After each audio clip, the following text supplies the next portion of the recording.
Sebagai salah satu sifat terpuji, amanah adalah sesuatu hal yang harus dimiliki oleh setiap manusia.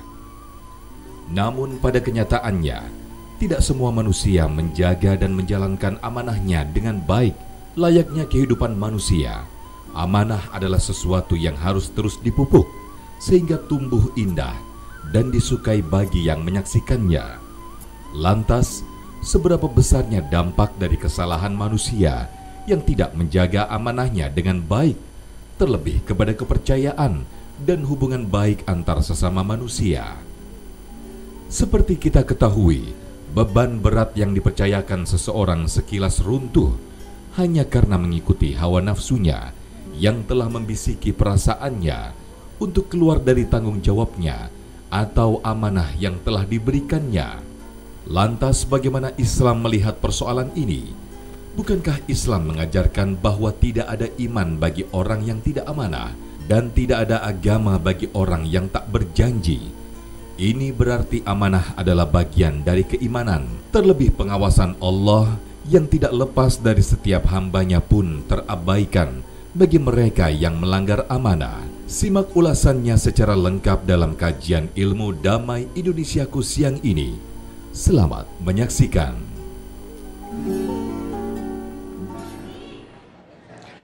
Assalamualaikum warahmatullahi wabarakatuh. Alhamdulillahirabbil alamin. Allahumma shalli ala sayyidina Muhammad wa ala ali sayyidina Muhammad.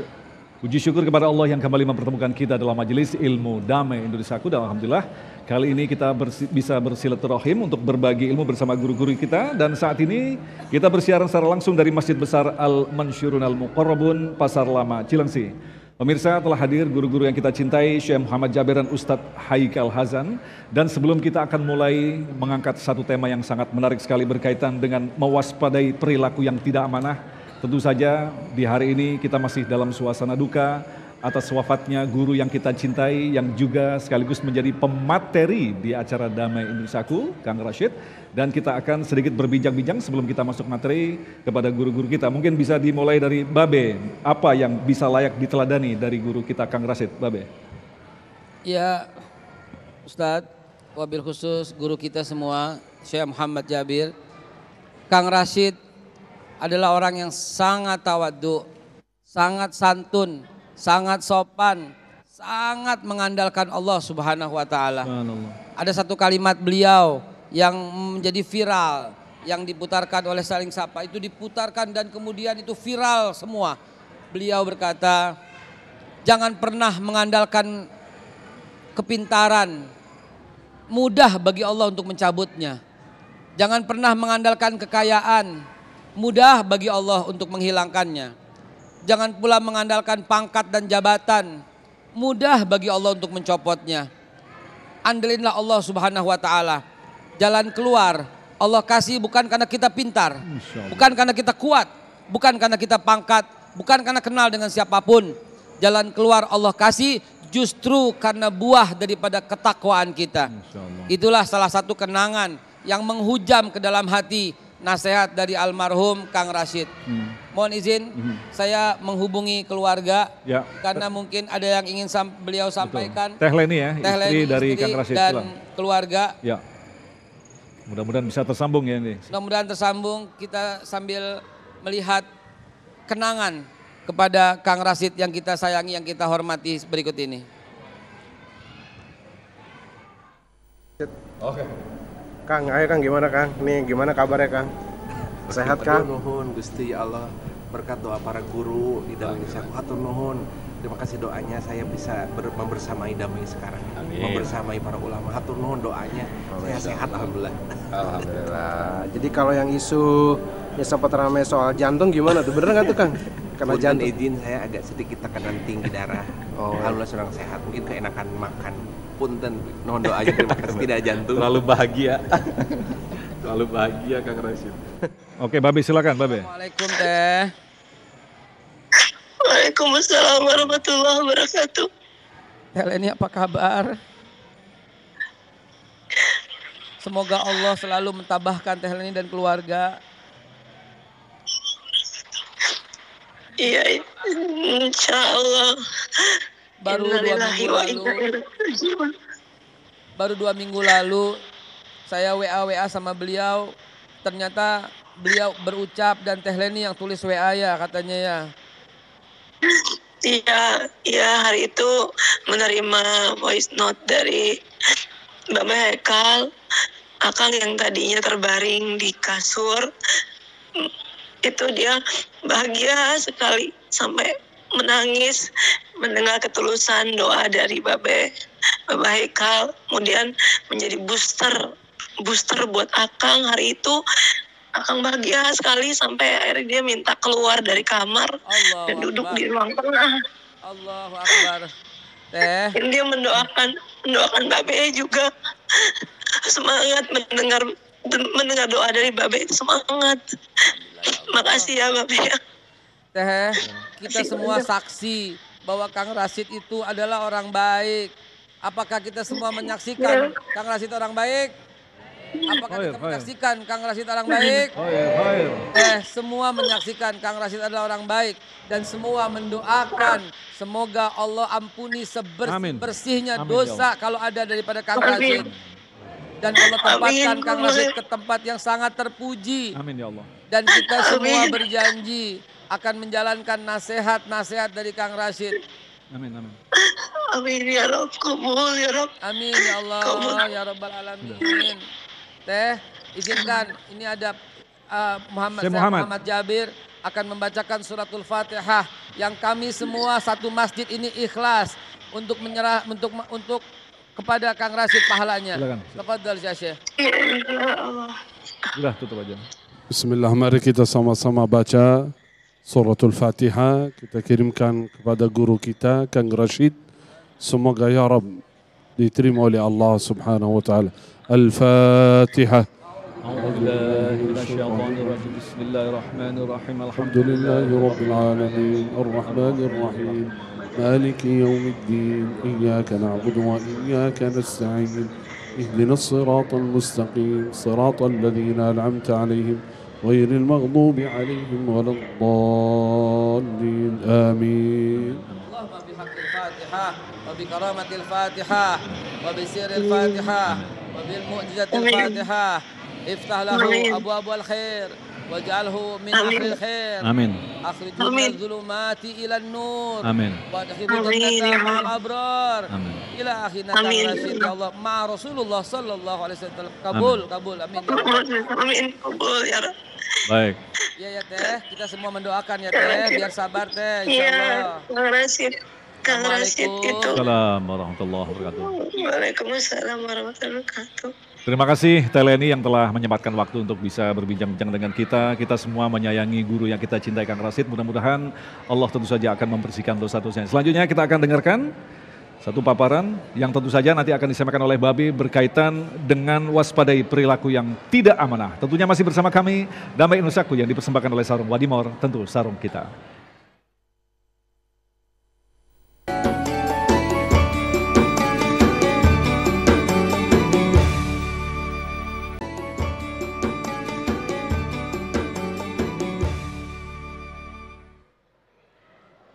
Assalamualaikum warahmatullahi wabarakatuh.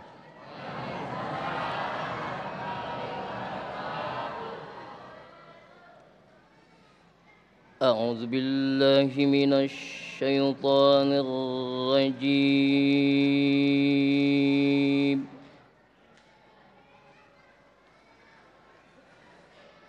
Bismillahirrahmanirrahim.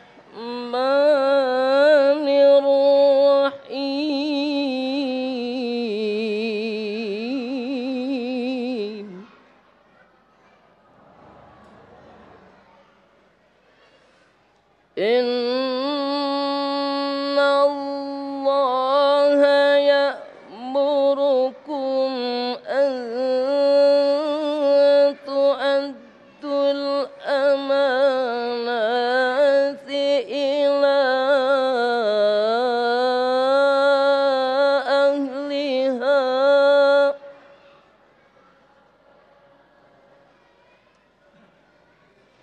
wa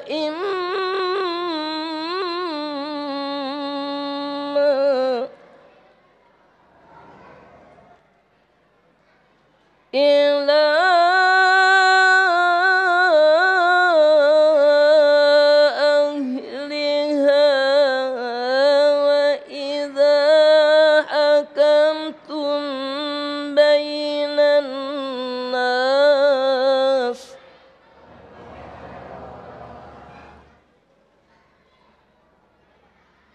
وإذا حكمتم بين الناس أن تحكموا بالعدل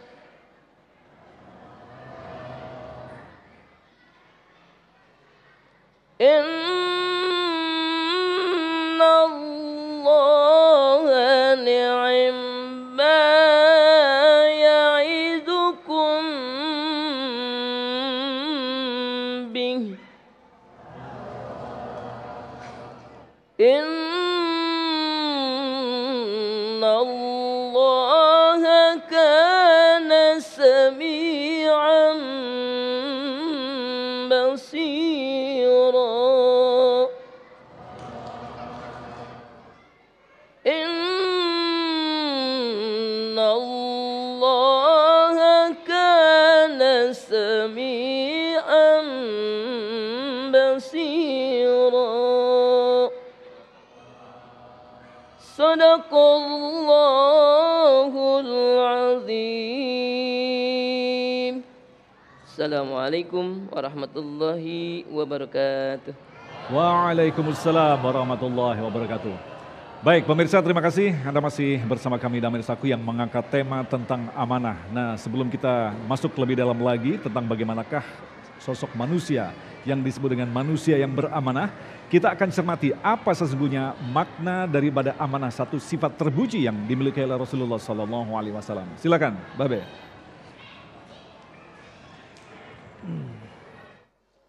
Assalamualaikum warahmatullahi wabarakatuh.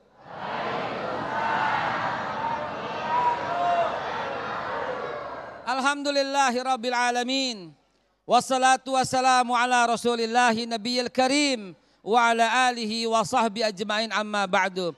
Terima kasih Ustadz Agung yang hak.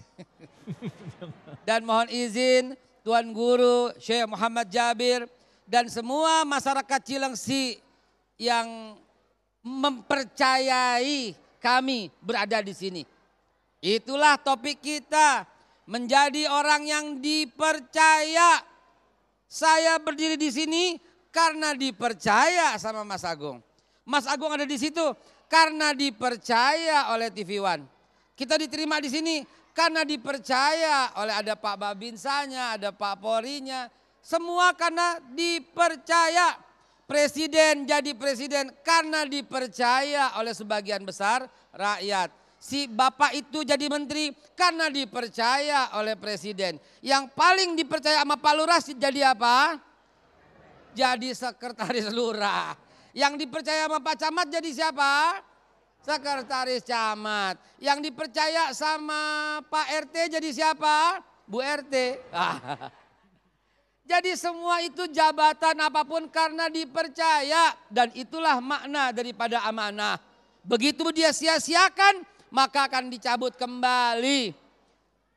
Hadirin, yang paling dipercaya di zamannya adalah Nabi Muhammad SAW. Karena beliau adalah Al-Amin. Dan Allah mempercayainya. Kalau dipercaya Pak Lurah aja jadi sekretaris lurah. Kalau dipercaya Pak Gubernur saja jadi wakil gubernur. Kalau dipercaya menteri jadi staf ahli. Kalau dipercaya presiden jadi wakil presiden. Bagaimana kalau orang itu dipercaya oleh Allah? Jadi wakilnya Allah di muka bumi. Dialah Rasulullah. Dan kalau dipercaya sama Rasul jadi wakilnya. Yaitu al-ulama warasatul. Mengkanya jadi ulama harus nomor satu. Memegang yang namanya amanah. Dipercaya nanti akan menularkan kepada para pejabat yang dipercaya. Dipercaya setinggi-tingginya jabatan.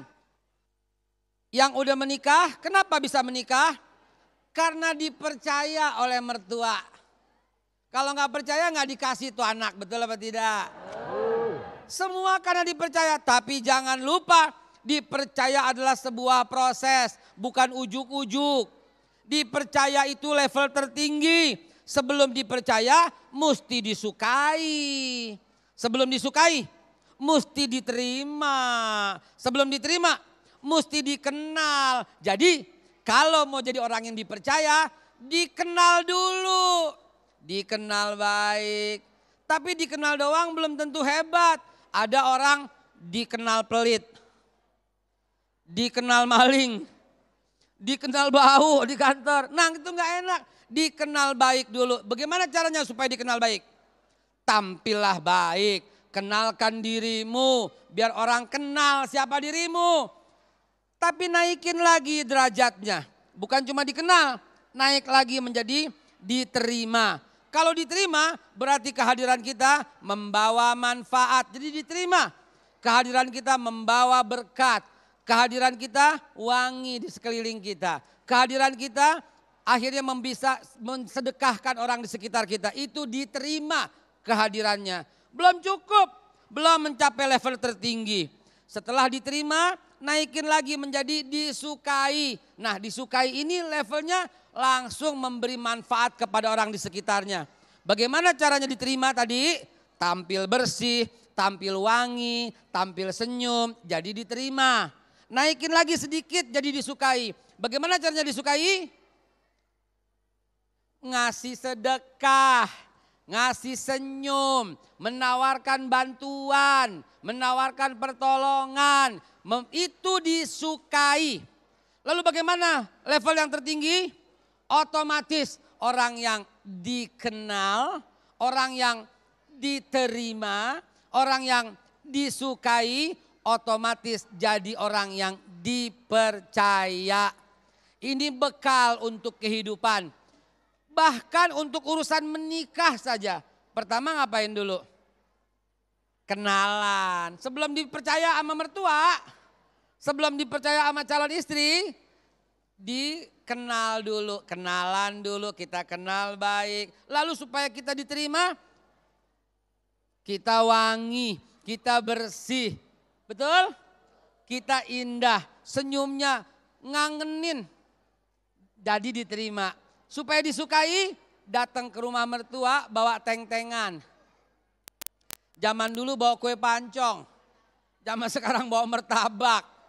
Akhirnya disukai. Setelah disukai baru kita mengajukan lamaran. Betul?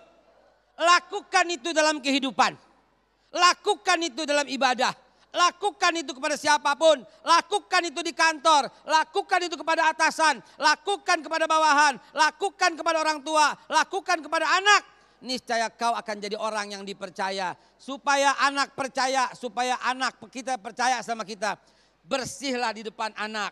Senyum, gembira, bawakan hadiah. Anak jadi terima kehadiran kita. Ada enggak?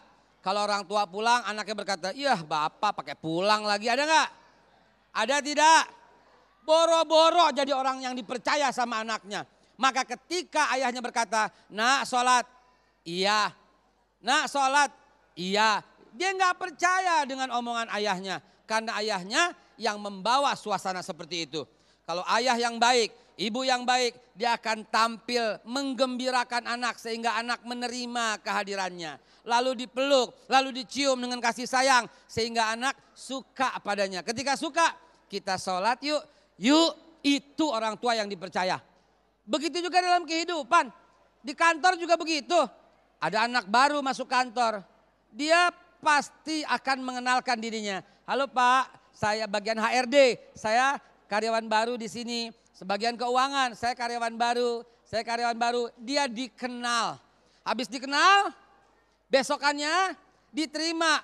Kalau datang dia wangi, dia bersih, dia rapi, dia menjadi contoh. Dia diterima kehadirannya. Habis diterima, disukai. Dia tampil, dia membantu semua orang yang di dekatnya. Ada yang saya bisa bantu enggak? Ada yang bisa saya bantu enggak? Ada yang bisa saya bantu enggak? Sama atasannya dia berkata, bos ada lagi kerjaan lain. Yang ini udah selesai. Bos ada lagi kerjaan lain. Bos ada lagi kerjaan lain. Bos ada lagi kerjaan lain. Akhirnya dia disukai. Begitu disukai apa yang terjadi? Ayo begitu disukai apa yang terjadi?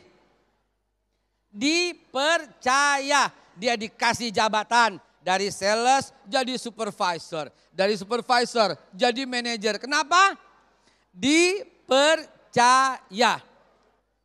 Masyarakat Cilengsi yang saya hormati, kalau Anda mau dipercaya dan semua pemirsa dimanapun Anda berada, lakukan langkah-langkah tadi.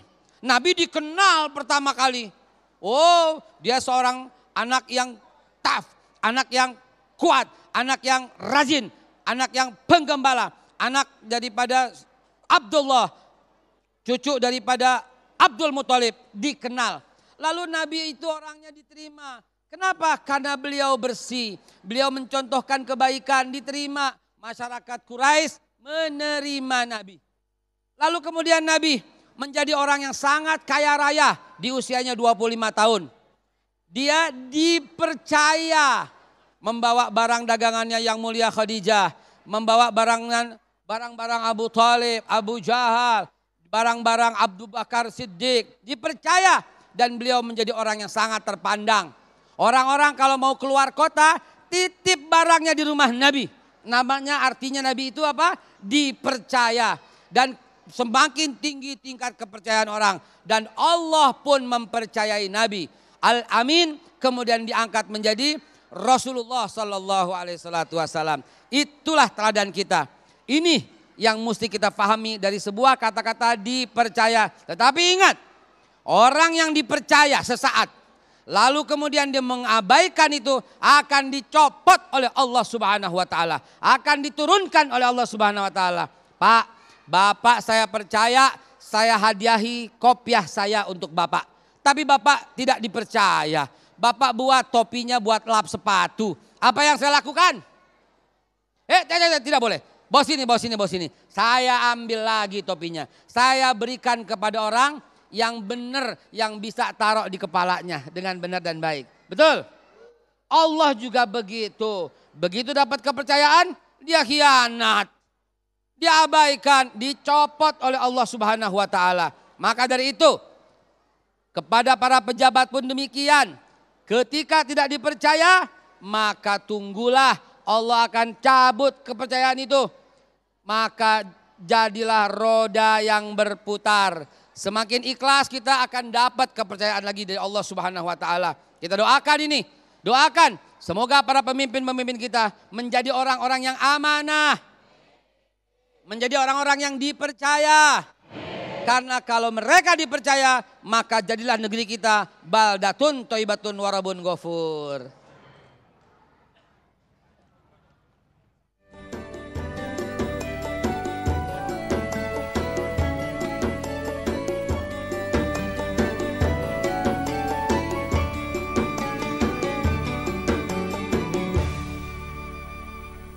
Baik, terima kasih Anda masih bersama kami Damai Nusaku, dan tentu saja dalam kesempatan ini saya selalu berdoa kepada kita semua, mudah-mudahan kita selalu diberikan keberkahan dan kesehatan.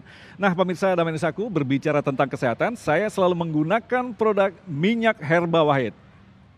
Nah, minyak herba Wahid merupakan minyak gosok herbal multifungsi dan berkhasiat karena mengandung ekstrak brotowali, sambiloto, dan habatus sauda yang secara medis diketahui berfungsi sebagai anti-inflamasi yang dapat menghilangkan gejala bengkak pada luka dan gejala pegal linu pada tubuh.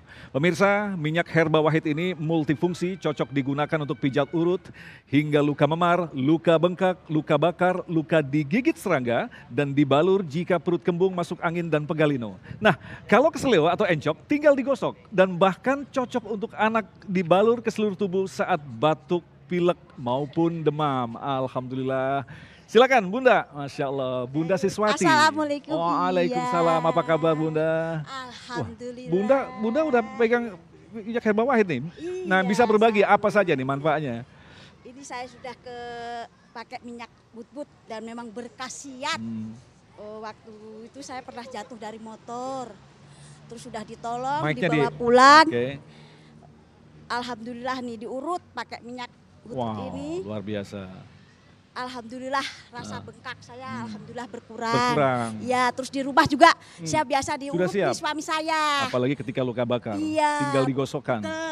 Berkebun, buat suami pijit. saya alhamdulillah juga berkurang, dan ini juga saya terapkan untuk anak saya juga. Saya urut-urut juga biar nggak batuk, nggak cepet masuk angin. Luar biasa. Pokoknya yang paling penting nih minyak nih. Selalu sedia minyak ini nih. Yang paling penting nih baunya tidak menyengat dan tidak tengik. Oh iya betul, tidak tajam ini ya aromanya Bunda ya. Memang hebat, berkhasiat deh pokok nama. Baik, terima kasih. Dan intinya pemirsa juga bisa mulai mendapatkan minyak ini di minimarket, kemudian apotik, toko obat terdekat hingga toko online.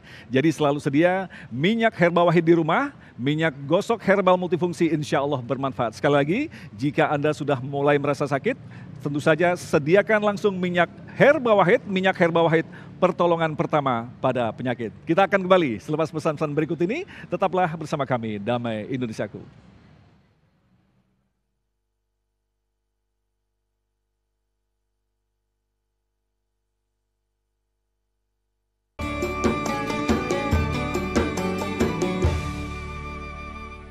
Terima kasih, pemirsa Anda masih bersama kami Damai Indonesiaku yang mengangkat tema tentang amanah. Alhamdulillah tadi kita telah mendapatkan sebuah pemahaman pada intinya amanah adalah bagaimana kita dipercaya. Amanah adalah tentang kepercayaan. Lantas bagaimanakah ketika kita melanggar amanah? Apa yang terjadi? Nah, kita akan cermati ciri-ciri yang disebut dengan tidak amanah. Syekh Muhammad Jabir akan menjelaskan pada kita. Silakan, Syekh. Bismillahirrahmanirrahim. Assalamualaikum warahmatullahi wabarakatuh.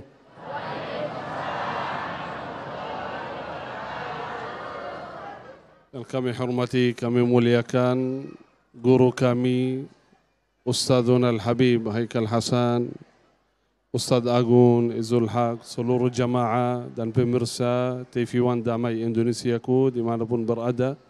Semoga ya Rab semua selalu dalam keadaan sihat wal afiat, iman dan taat kepada Allah Subhanahu wa taala. Amin ya rabbal alamin. Alhamdulillah. Alhamdulillah hamdan katsiran tayyiban mubarakan fih. Allahumma lakal hamdu hatta tarda wa lakal hamdu idza radit wa lakal hamdu ba'da ar-ridha. Ya Rabbana lakal hamdu kama yanbaghi li jalali wajhika wa 'azimi sultanik. اللهم صل وسلم وبارك وأنعم على عبدك ورسولك نبينا وسيدنا وحبيبنا وشفيعنا محمد صلى الله وسلم وبارك عليه وعلى آله وصحبه أجمعين. أما بعد، أعوذ بالله من الشيطان الرجيم. بسم الله الرحمن الرحيم. إنا عرضنا الأمانة على السماوات والأرض والجبال فأبين أن يحملنها وأشفقن منها وحملها الإنسان